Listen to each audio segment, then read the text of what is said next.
Welcome to the Monopoly Mindset, the podcast where we uncover the strategies to build your real estate portfolio one property at a time. We're your hosts, Tyler and Tommy, here to share our story of playing real-life Monopoly. Whether you're just starting out or a seasoned investor, this is your go-to resource for mastering the real estate game. So grab your board, roll the dice, and let's buy Boardwalk together.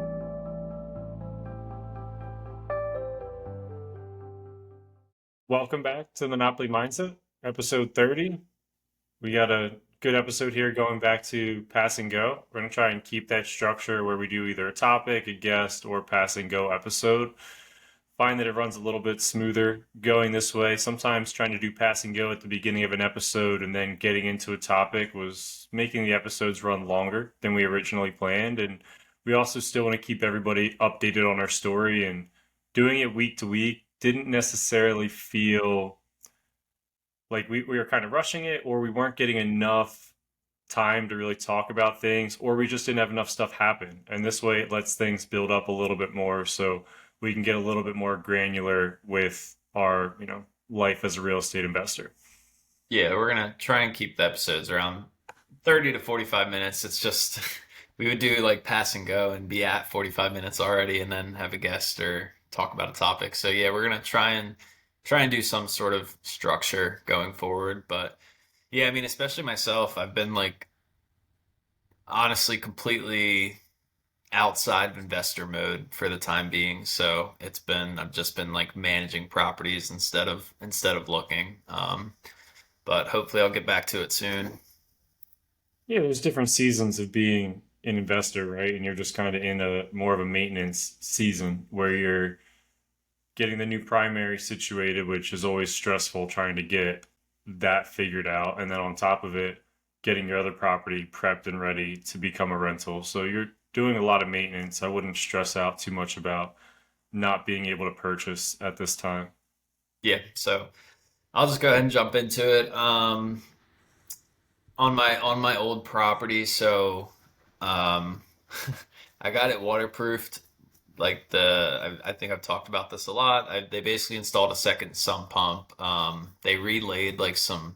I had like a walkout staircase, and at the bottom there was like pavers, and then like a long drain, and they basically redid the pavers where they did concrete slope towards the middle, and there's a box drain, and then that pipe runs inside under the door into the sump pump and then out. And when I was getting the quote, they just stuck the discharge right outside the wall, and then they stuck like a plastic temporary pipe like on top of the yard. And he was like, yeah, we can dig the trench for you, like bury the discharge line, but we charge like $50 a foot.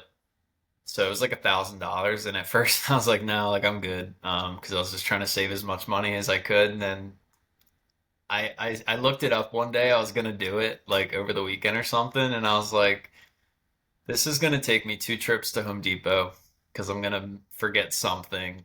You gotta like kind of do it right. I started looking up how to do it, and like you got to get the slope right, because if it's sloped wrong it could go like get backed up and go back into the house, and then like the water could freeze, and then yeah. So I literally called him back. I was like, dude, I don't have time for this. So he came back out yesterday, spent another $1,000. But I was like, if I spent five and then I do it myself and screw it up and waste, and then it floods anyway, I'm like, I might as well spend the six to let the professionals do it. I think that's the right choice. I know you wanted to save the couple bucks, but with the chance of having future issues from doing that part not correctly. Plus, I mean, you still have a lot going on. There's still a lot of projects to do at the new house. Like if you were living there, I could see you maybe having the time, but right now you have less time, so it made more sense to use the money here and save your time. Yeah, and I'm like, I talked about this, last week, is like trying to look at all this stuff like as an investor, and like what's worth your time. And it is just coming down to a point where like I don't have time to do all these things, so I have to pick and choose what I'm going to pay for versus what I'm going to do, unless I want to, not get this place rented out for 4 months. And then like I look at it as like every day that it's not rented out, it's like $100 a day. Um, I'm probably going to list it for like 2,700, 2,800. So, that's like almost $100 a day. So it's like, yeah, I could save some money doing stuff myself, but if that takes me a month, then it was a wash, right? To lose out on the potential rent. So, and then I did get another contractor. So I'm doing a few things. One is I'm putting a closet in a bedroom. I'm closing up me and Danielle like opened up one of the bedrooms. We put like sliding glass doors and turned it into an office because we didn't need the extra bedroom, but as a rental, I think it'll be a lot more valuable as a bedroom, right? Because the more bedrooms, the higher the rent you're gonna get. So I'm paying somebody to basically put that wall back. It's just like an opening. It's a small job. And then I have to redo the floor where they waterproofed. And I actually got a bunch of free laminate for LVP from my brother, which was a pain to bring over. And then I had a contractor come out to give me a quote, and I might not even be using it because he basically was like, dude, why don't you just put the tile back that they dug up? Like go find um a similar tile to fill in the space because they probably only tore out like 20% of the tile, and it would be a lot cheaper than to dig up the rest of the tile and then relay LVP, throughout the whole basement. So I Could haven't you just lay the LVP over the tile? you would either have to he said you could either like it I have carpet in half and then tile in half, and then of that tile like 20% of it is cement, so Yeah. you'd have to level the floor to match the tile that's there. So I think he said you could either put some sort of padding under the LVP in the spot where there's not tile to raise it up to that tile level. But honestly, I'd rather just get it all down to concrete. I already dug up. I don't know if you remember, but like 4 years ago, I dug up like a good amount of the tile and made it less tile, more carpet. So like that again, I mean, it would take me like 4 hours. I'd probably save a couple $100 versus just have him dig it up. But I think to relay to get rid of the tile and relay the LVP, and then they stick cord around. They don't even take the trim off and like stick the LVP under it. They just would leave the trim on and then stick cord around all the way around, if that makes sense. Yeah. Um, I think that was like 3,500. And if he just found a similar tile and left the carpet, then that was like 1,500. But the reason that I'm struggling is one part of the carpet my dog tore up, so I need to get that patched. Like I have to find that carpet, go pay somebody a couple $100. It would still be a lot cheaper, but the biggest issue is you can't find the exact tile. And he's like, dude, it's not gonna match, but it'll be pretty close. And I'm like, that's the part I'm struggling with. Like everyone's like, dude, it's just a rental, but I'm like, yeah, but like if you want to get a higher end tenant, and like 2,800's a good amount of money for somebody, right? Like you're hoping to get like, it's in, you'll say like a B plus class neighborhood. I don't want my basement floor to be like, oh, there's a line of obviously different tile. So I like went to Home Depot and looked at them, and none of the tile that they had was close enough in my opinion. I think Lowe's and Home Depot and those types of companies swap out their tiles every 10 to 15 years to probably prevent people like you from doing this. Like those are the tiles they had, 20 years ago, but now they're completely swapped out. And we had like a similar issue at our house. We had some tiles that were older, and our contractor was like, "Yeah, you can't get those tiles anymore. Like they just don't make them, so you're basically shot." And I would be curious if you could actually find something that matches. Overall, I think that you're not really going to get something that matches, and it is going to look a little bit different. I think from a rental perspective, if it matches clothes, they might just throw an extra carpet down, like a throw rug or something on that side. You are obviously using it as an office. I'm not sure that somebody's going to use that corner of the room as an office. It could just be something different. Well, they Um, can't now. That's my next point. So, where my office was, there's a sump pump now in the floor, and I have two sump pumps now. The one is in an unfinished area, so it's fine. It's a sump pump in an unfinished basement. It is what it is. But this one's in the finished side now, so I'm having him build like a little box around it that goes halfway up the wall, and so it'll just be a drywall box with a door that if you have to access the pump, you can, but it'll just cover it up a little bit and make it, so that you can't see it all the time. I could see them putting a carpet down to cover it if it bothered them. I think the bigger issue, again, tenant wise, I don't think that's really a deal breaker. No, Um, I mean, it is a basement after all, but I would argue that when you go to resell, it might make sense to lay the laminate over top of the tile at that time. But if you're gonna have to either, I don't love the cushioning below, like yeah, I the don't know. padding. It just doesn't feel as sturdy as the tile, and you're gonna notice some different like give in the floor, and I hate that when I'm talking about like a floor.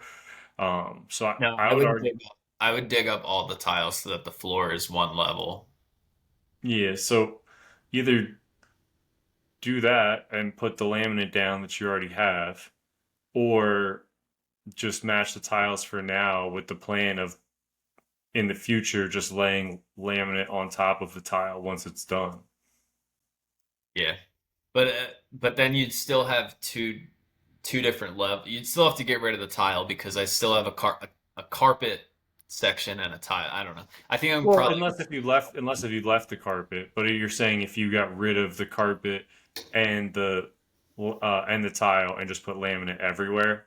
I think I'm gonna do that, to be honest. It's a little bit more expensive, but I think it's better long term. LVP apparently holds up pretty well for rentals, although I've heard from somebody that they said they replace theirs every 3 years. But yeah, I mean it's a little bit more expensive, but I think it'll look a lot nicer. It'll be like, brand new flooring LVP versus like mismatched repaired carpet, repaired tile, and I think that's the route I'm gonna go. So I need to get back to him, but I am expecting to get another quote, so I got to call contractor today.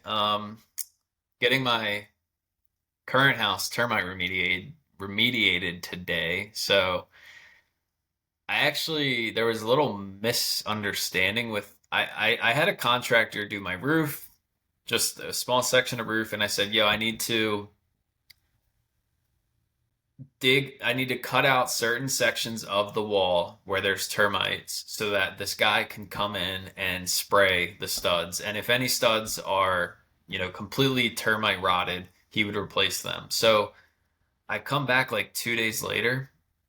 He literally cut out the drywall, replaced a few studs, remediated himself, put the drywall back, mudded over it, and it's ready to paint. And I was like, I mean, that's cool. I don't have to put the drywall back and like mud it myself because I just wanted him to leave holes, right?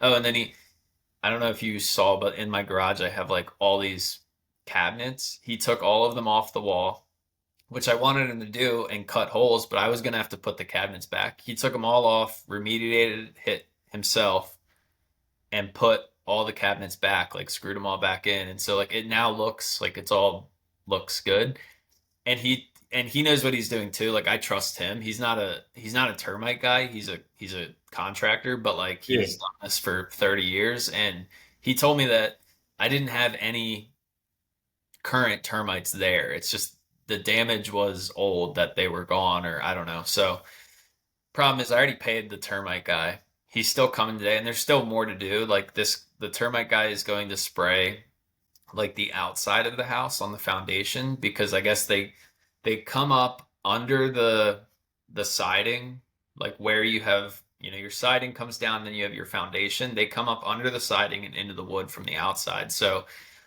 I had to dig a trench all the way around my house to expose like 8 inches of foundation. And digging is tough work.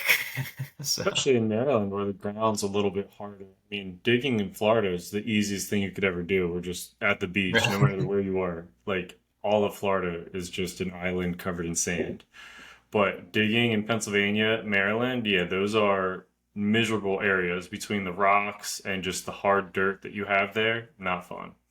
yeah, so yeah, but again, he was already paid at closing, so like I'm just gonna be like, yo, you don't have to do the garage anymore. Obviously, he's not gonna like give me money back, like he's already been paid, so I don't know. But I don't have to, repair I don't have to put the garage back, like do the drywall, do the cabinets, etc. And it was good to know that there was no live termites and yeah, so um yeah, I think that's pretty much it for me. Just gotta, and then I'm getting that same contractor that did my roof. I'm gonna go back to my old house and get a quote there as well. Pretty solid week. I feel like that's a lot going on, and it's not even inclusive of talking about you moving from house A to house B, which you did this past weekend, and got some Yeah, help from family members and tried to make the process a little bit easier. But right now, you and Danielle are kind of living out of boxes. yeah, we're living like our whole house is in boxes, and then two things that kind of stink. We're getting somebody to clean like our hardwood floors and our tile that not all the hardwood, but the hardwood that was underneath carpet, just because like it was really dirty. And we reached out to him like 2 weeks ago and he couldn't come. He's coming tomorrow. But like I'm hesitant to, put a bunch of stuff on the floor and like move into those rooms because then he's gonna have to move it all. Or he'll just, you know, clean around it, like around a couch. And then also we want to paint. We didn't paint our master yet, or my office that I'm in right now. I want to paint it, so I'm like not really unpacking until I do those things. So there's just literally boxes everywhere. Like we're sleeping in our master. We have our bed there, but when we paint, we're gonna, you know, move most of the furniture out. So like we're not even really putting furniture in there. So we just have, yeah, it's a complete mess. It looks like a bomb went off. That's what a live-in flip feels like. Yeah, I wouldn't call it a live and flip, but just a lot of stuff to do. No, I would call it a live-in flip. I mean, you guys are moving in there, you're doing a bunch of renovations, you're going to get the equity out of it. So it feels like a live-in flip, just maybe a little bit more long term. But Yeah, and then once we put everything away, I will go back to thinking about what I want to do with the bathroom. I have no idea. I have a few ideas, but not sure where I want to go with that. So right now our master is just like out of commission. The shower just doesn't work. So yeah, because you don't want to get a plumber to fix it because you don't know what you're going to do with it, right? yeah, I mean we could definitely get a plumber, pay him a couple thousand, and like use it in the meantime, but I think I'm also gonna rip everything out in like the next month or so, so I'm not gonna, waste the money there. That's tough. I mean, you have another shower upstairs or is it downstairs? It's upstairs, so we have a working shower, so it's like not, it's not the end of the world. Yeah, I think that's a smart idea until you figure out what your plan's going to be. Don't waste the money. Yeah, so yeah, my update for the next month or so will probably just be projects around my house, Home and putting. renovations. Well, while you're working on all the home renovations and projects on the house, just real quick to recap. So Ty moved from one house to another house, and his first house that he was living at is now going to be a rental. So what is your plan as far as getting that listed, taking the photos? Like, what does that process look like? Yeah, so in the past, um, we have like a nice camera. I don't know. It's like it's nice for somebody that doesn't know cameras, but it's like I don't know. It's like a Canon, I think. I don't know anything about cameras. So I took that there to take the pictures, and I ended up using my iPhone. I was like, dude, the iPhone's so much better because I don't know how to work a nice camera. So like the lighting, I don't know anything about it. So I ended up just using my iPhone.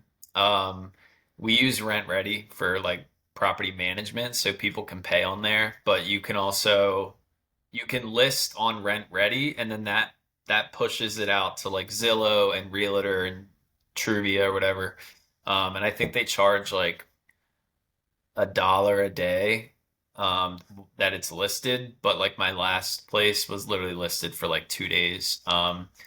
So I was going to wait until the place was completely done, but to like list it. But then I was actually talking to my brother, and he was like, "Why don't you could probably list it like now, but just say it's not available until like October 1st because obviously people aren't most of the time they have a lease. It ends say September 30th or 31st, whatever. I don't know how many days are in September, and they want to move in October 1st. So it would be better to like, list it and just say like, hey, this is getting done, this is getting done, this is getting done. It'll all be done by October 1st, but at least you give people like time to, move in. So, or to like plan it out because if I listed October 1st, there's a small chance somebody will want to move in October 2nd. You know what I mean? Granted, that did happen at the duplex. Like I listed it and the person moved in 2 days later. But I think that's a little bit easier with a single person, right? Like this is going to be more of right, yeah, a larger family where it might yeah, I take a agree. little bit more time. And then plus, you only get a day or two to review. Obviously, that tenant has worked out for the most part. But Yeah, yeah, you're kind of rushing everything because you want somebody to get in there yeah, fast. if you have it listed for a month, you get a lot more people to meet with, to talk with, and really get, who you think is going to be the best fit for the house, a little bit more competition. And you can rent it sooner, right? Like the sooner you get the photos posted and listed, you could potentially get it for October 1st. If you wait till all the renovations are done and then post it, and it's not like you're selling a house, right? Like you don't want to post the photos, hey, this house is for sale, looks like shit, we're fixing it up.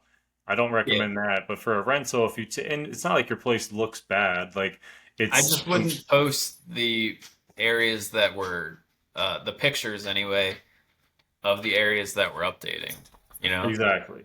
So I think you're best off posting it sooner rather than later, getting some traction. And who knows, like maybe somebody looks at it, says like, hey, you know what? We love those sliding glass doors. I know you'll probably end up taking them off anyway, just because I mean, they look very nice, but it's tough to trust other people with sliding glass. Like, if they mess that up, it's a mess everywhere and glass. But that's my point is that you don't know what they might say. Hey, just leave it. I'm okay with it looking like that. I want to move in September 15th. Like maybe you get somebody in even earlier. So Yeah. The only downside is then you are on like a strict schedule for the contractor to get the work done. And I also have to go back there and do a lot of work myself, like small stuff, but I think I need to get a dumpster, just do some like touch up paint. So like it puts a deadline on the contractor, which can be a little scary because, they don't always do things at the speed that you want them because they have other projects and stuff going on. So that would be like my only fear, but I think, a whole month is plenty for what I want them to do. So so yeah, you're I think I'll probably go over there and take the pictures and list it in like 2 weeks. okay, so maybe like the middle of September we'll get it posted and then get some hopeful traction there for October 1st move-in date. Yeah, that would be yeah, the plan right now. So yeah, you asked about like the entire process, and because I manage my properties myself right now, like I literally do all of it myself. Like I go there, I take the pictures, I list it myself. Like I said, Rent Ready. People they if I'll show it to them, and then if they like it, they can apply, which is like $35 on Rent Ready. It does everything for you. It does a background check, it does like income verification, and it gives me all that information, and then I can, view all of it and make a decision. Property managers typically take a month's rent to get a tenant. So, in this case, like that's $2,700, which I would rather just save. And then if you have, and so you can get a property manager to find you a tenant, but not necessarily manage your property. But I It think doesn't have to even be a property manager, really just a yeah, realtor. realtor. There's a Yeah. lot of realtors that just do lease agreements. Yeah, and so that you're not going to give them the 10% per month. You're just going to give them 1 month's rent. And I'm sure I'll get to the point where I, pay somebody to do that. But right now, I like to have the control of who I pick, and I guess even a realtor will maybe send you a few options, and you get to make the final decision anyway in some cases. Um, but I mean, if you have a property manager and you have tenant turnover every year, which is not ideal. If they're taking a month's rent every single year, that can really eat into your cash flow. So, I mean, that's just the rate. That's just what it is. If you're going to pay somebody, that's pretty much always what it is. But yeah, I'm just doing it all myself right now. Yeah, I like that strategy. I mean, you save the most amount of money that way, and you get to pick the tenant. You get to meet all the other people that are applying, and hopefully you pick, the best person that's going to live there. It kind of feels empowering because it's like, all right, this is a great family, and I'm excited to give them an opportunity. And some parts of it, it's fun, and then there's obviously the stressful part of like hoping that you pick the right person, and like what could I deal with if you don't. So there's ups and downs, but like at the same time, if you have a realtor that's making that decision mostly for you, you're completely out of it. So you don't really know. I mean, you can ask certain information, right, and have a conversation about it, but you're kind of going off of somebody else's viewpoint on what they think is the better person to rent the property. Yeah, I mean, again, at the end of the day, though, we say all the time, like that's really I don't want to say the only way to scale, but it's inevitable if you want to scale is you have to unload some of these responsibilities on other people, which is fine. I'm just not there yet where I don't want to pay because I only have, a few properties. So this one though is a little far. It's like 45 minutes. So, we'll see how often I have to go there, but I think I've been to the duplex like twice in 2 years. Like you really don't have to go if you have like the right people lined up to go take care of things for you. Might be worth getting a handyman or somebody like that, like a little bit closer to that area that can maybe be more on call for little issues like that. Maybe even while you're there. I know that's one downside of you being relatively handy is you do a lot of those little things versus like trying to find a specific handyman, but that might be a better person to have, at least for now. Somebody that can do a couple smaller jobs versus looking directly for a property manager. Yeah. Yeah, I mean, it's been like tough to find that though. The like we've talked about in our property in PA, like it's easy to find contractors that want to do renovations, but it's kind of hard to find like somebody that just wants to, go patch a drywall, like a hole in the wall, right? I don't know. That's my experience. It's been hard to find like a handyman that's just kind of wants to do small jobs because I mean it makes sense. Like if you have them do two jobs a year for like $300, they're not really going to make all that much money. So, two options I would give you to try and find a handyman that's worked well for me in the past. There's a networking group called BNI, and that's literally how I built my entire portfolio of like rock stars that I used to work with. Like they say, rock stars work with rock stars, and everybody I worked with from like a real estate perspective, I met through this BNI group. It's how I found the loan officer. That's how I found my realtor. That's how I found my handyman, my electrician, my plumber. All the things that I would have needed, I found in this one simple group. And not saying like you need to join the group per se, but you can still research them, find one around, Abingdon, Maryland, and you might be able to pull up some contacts of those types of professions and traits and hope there's a handyman. So I think that's a very slept on option. Not a lot of people are doing that, but you have to pay money to join BNI. So you're usually getting some quality people. Sometimes like the electrician might be a little bit pricier than if you just found, Joe's Electric on the street, but you're getting a high quality job. It also keeps everybody a lot more accountable because when you're going to a group every week and meeting there, you don't want to be like a slouch, do good work so people keep referring you business. That's option A. Option B would be to reach out to other investors in the area. I know you know Felipe and Bruno up the street.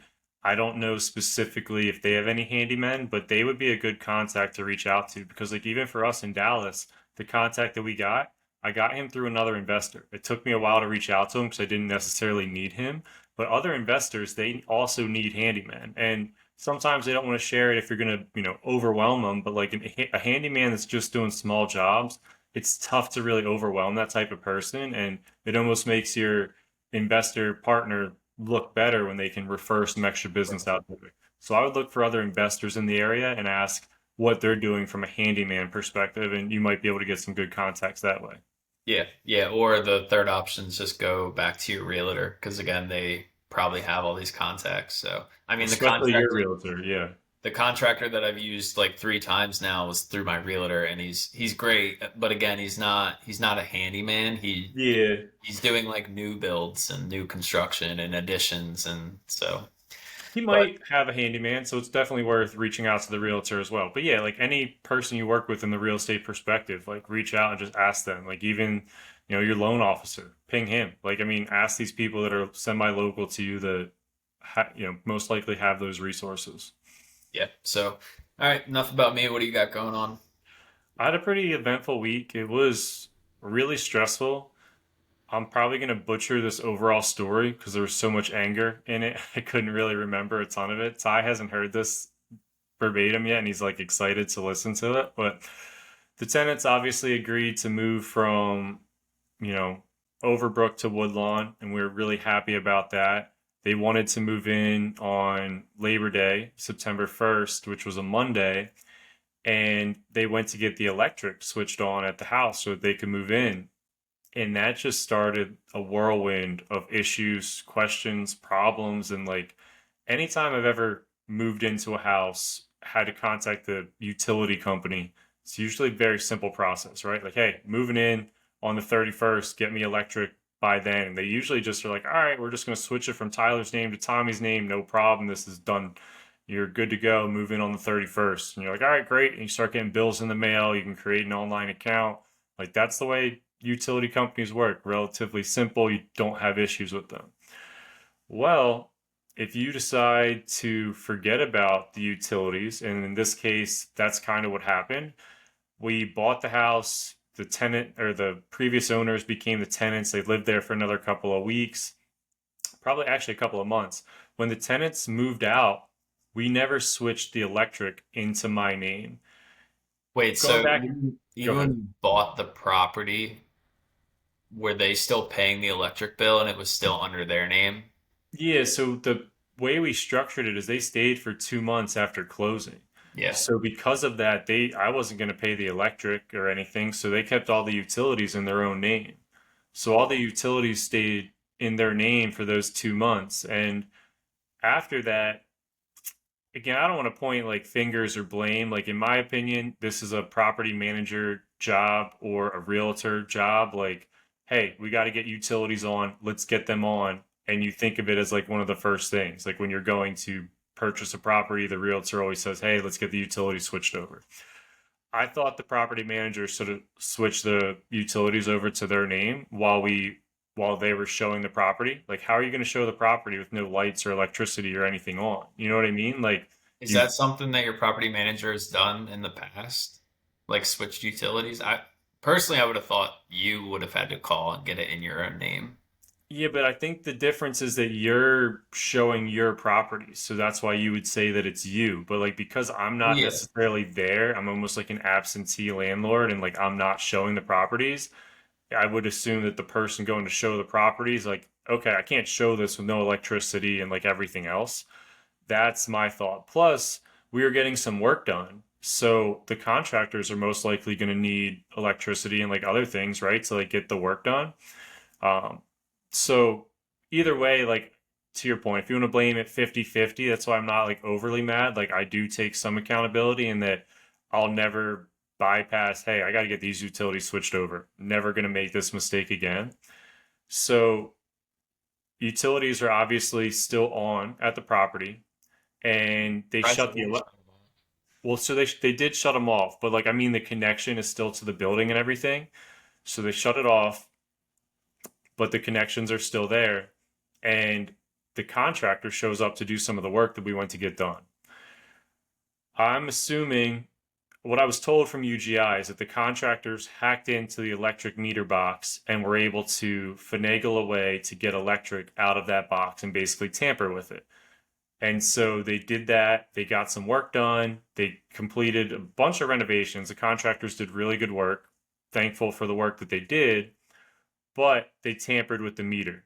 So That UGI, that go ahead. just doesn't seem like I would think that contractors would just call you and be like, "Yo, the utilities are turned off." Why would like I don't see them being like, "Why don't we go break into the box and just bypass the meter?" Personally, I don't know. I'm 100% with you.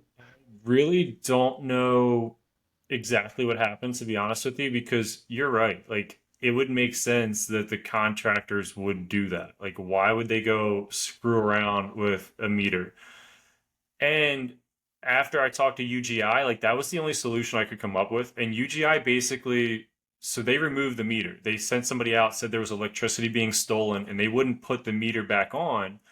So the tenants are calling in trying to get the electricity. They can't get anything on until UGI talks to me and figures out what is going on with that meter, what happened, and who stole the electricity.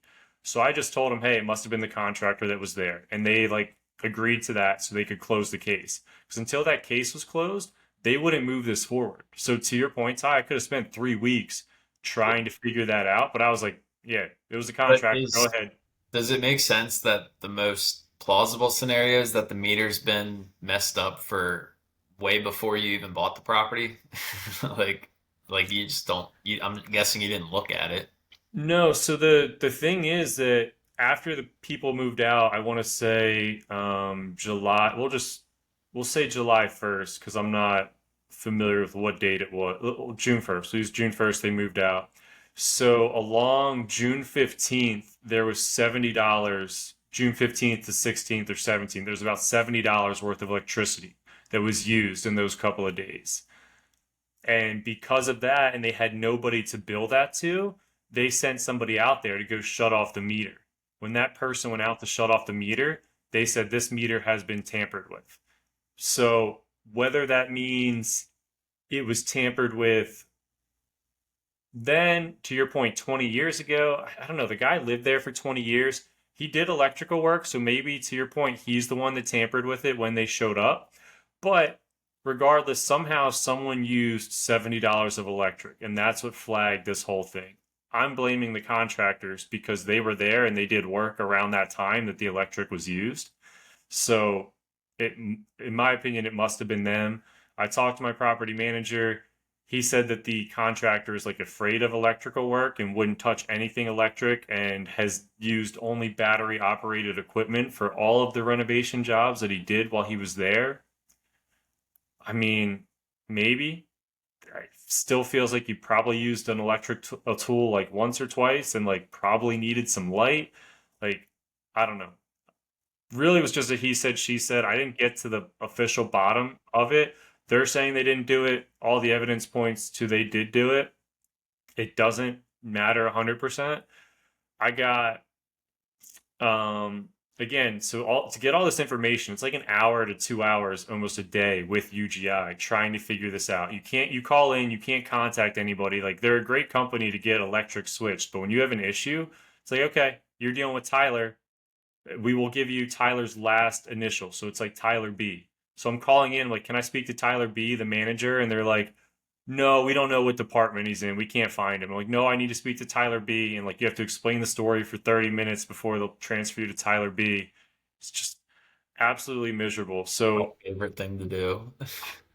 dude, and I'm not a rude person. I usually, if anything, am like too lenient and lax. I'm like trying to be nice. And dude, I am screaming at these people trying to get answers and updates. And I'm like, my tenants want to move in 5 days and they need electric. Like, how can you be this bad of a company? Like, you are the supplier of utilities. You cannot just ignore me and take 3 weeks. Like, these people need a place to live.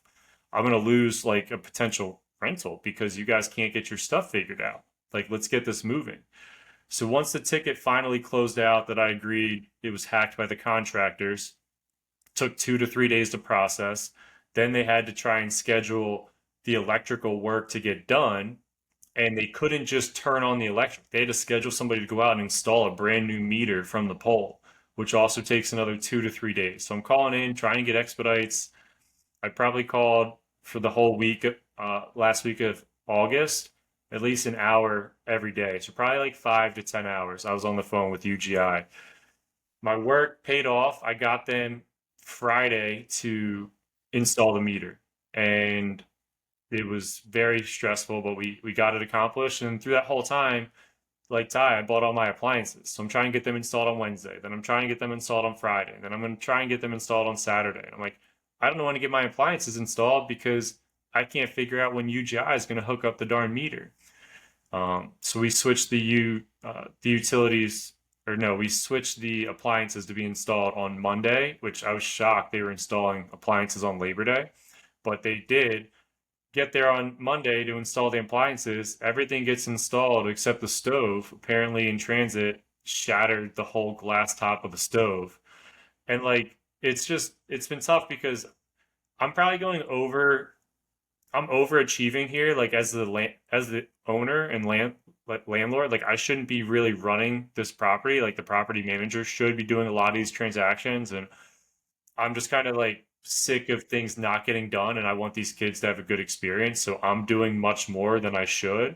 So I'm like, who's going to be there? I don't want to rely on the property manager. I'm texting the tenants, trying to get them to be there to get the appliances picked up, and then on so I had to find another date for the tenants to be there, which happened to be Wednesday. So we finally got the new stove installed. They go to plug it in, and the electric isn't working to the stove. So now we have an electrician that has to go out there and figure out why the stove outlet isn't working. But And that's then the on top of all that, you got a fine from UGI as well. yes. So because the meter was tampered with while I own the property, there's like $1,000 fine slash hey, we have to come out and reinstall this meter. And I was arguing with the woman. She cut it in half down to $500. I got the bill in the mail yesterday. I haven't opened it yet, so I'll know exactly what the final damage is. But I'm anticipating paying roughly $500 because of all of those issues. And then one other piece that I missed in all of that, they wouldn't approve my case. They approved my case of what we said happened, but then it took them 2 days to tell me, "Hey, you actually we're trying to bypass an electrical inspection to make sure like the house's electric isn't completely screwed up after that's been tampered with." So then I had to call the township, get an approved electrical contractor, send him out there, and that was an additional 175. Luckily, the guy gets out there same day, so I get this done. I go to give the information to UGI, and UGI tells me, "Hey, we can't accept this information because we don't have the account number." I'm like, "What the hell? You guys sent me to get this done on a wild goose chase. I'm calling you, telling you it's done, and you don't have like the work order number that shows that this like that I can give to the contractor that did the inspection has to submit this on UGI's website with a work order number." And then it took another day for UGI to get me the work order number. And I'm like, "What the heck? I've gotten this piece done and I can't move forward." Dude, it was awful. Very stressful.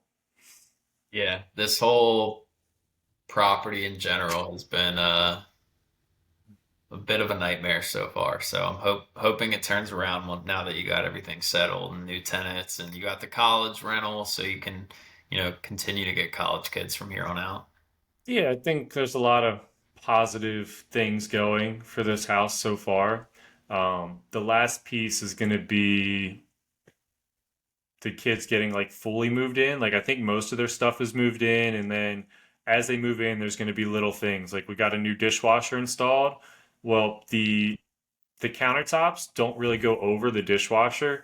It's kind of just got like a wood plank or something over the dish or where like the dishwasher is. So it's like kind of a countertop, but it's not like built in with the rest of it.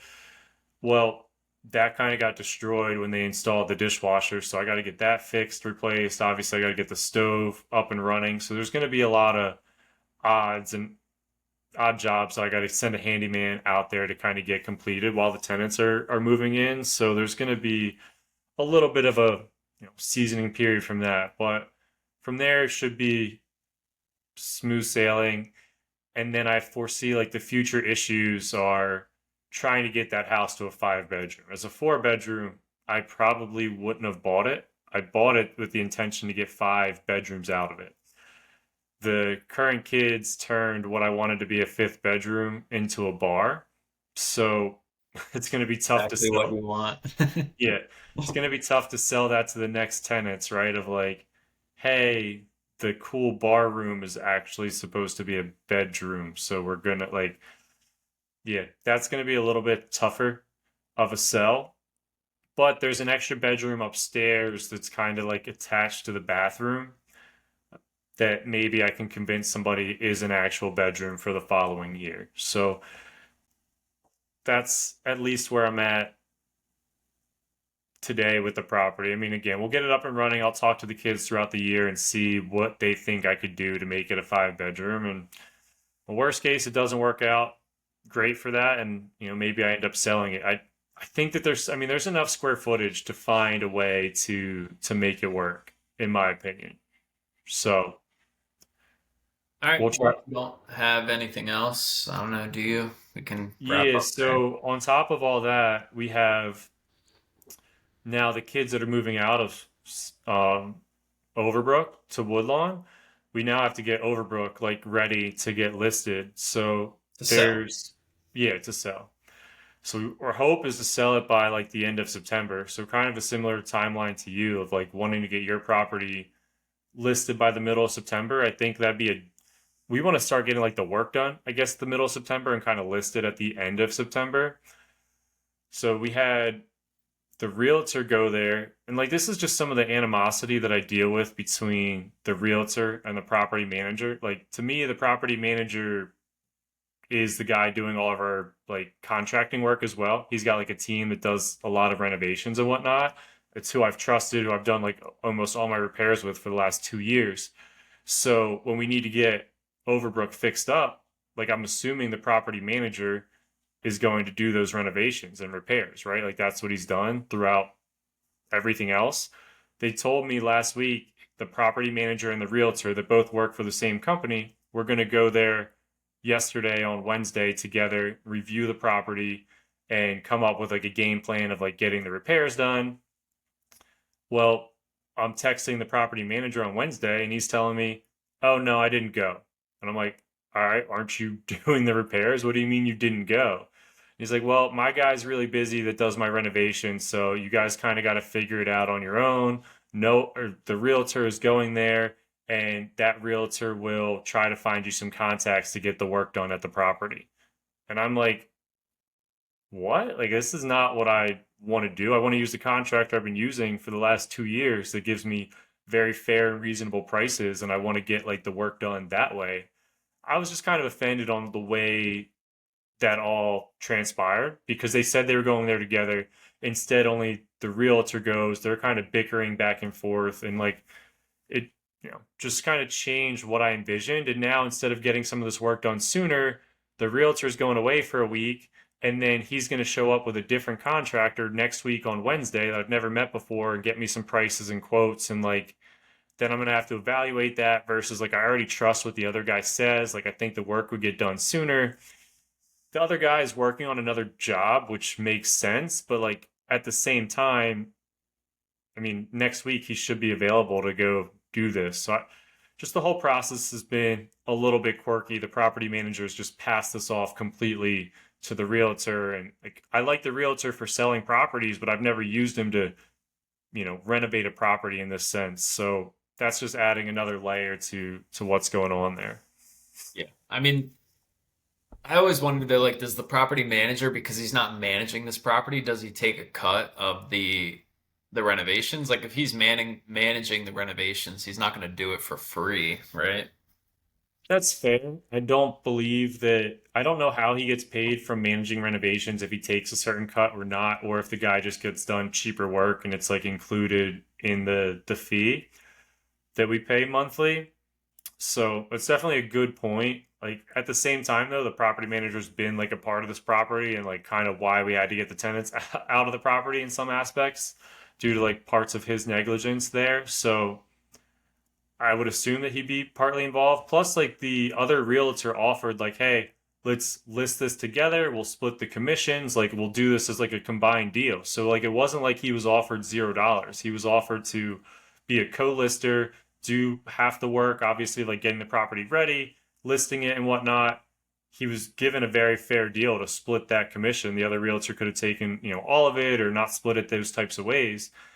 And he just completely turned it down and is like, I want nothing to do with it. And it's just, I don't know, kind of rubbed me the wrong way because that's who, again, has done all of my contracting work for the last 2 years. And that's who I trusted to get this job done.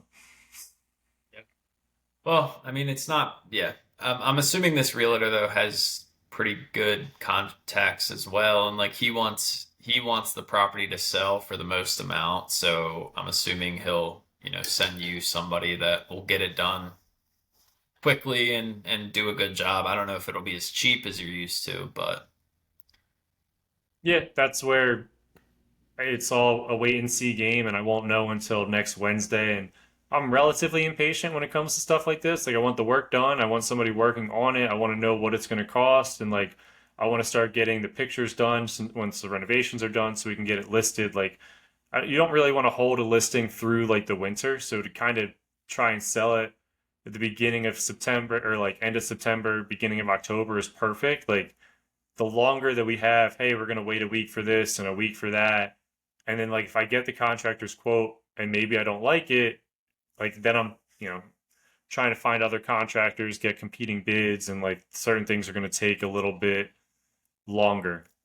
yeah. So yeah, it's definitely not ideal, but we'll see how it pans out in the next couple of weeks. So I'll make sure to update everybody. And yeah, it probably will be fine. I was just annoyed with the lack of communication and like this just changed. I'm like, hey, are you at the property? And it's like, no, I'm actually not doing anything about this. I'm like, okay, thanks for the communication. Appreciate it.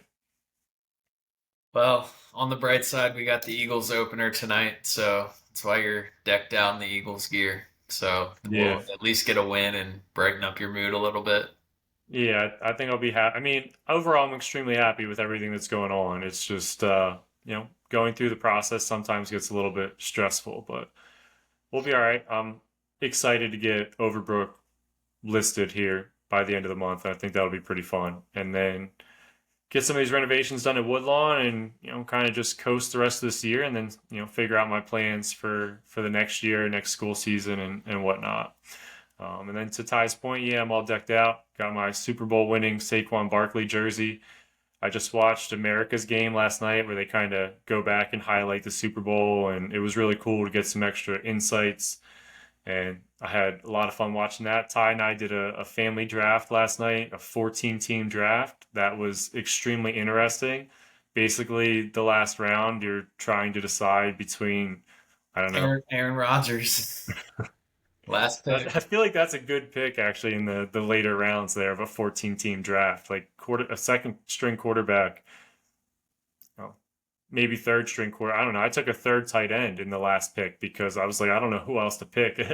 At this point, there was a lot of players taken. You're basically drafting people that you don't even know who they are.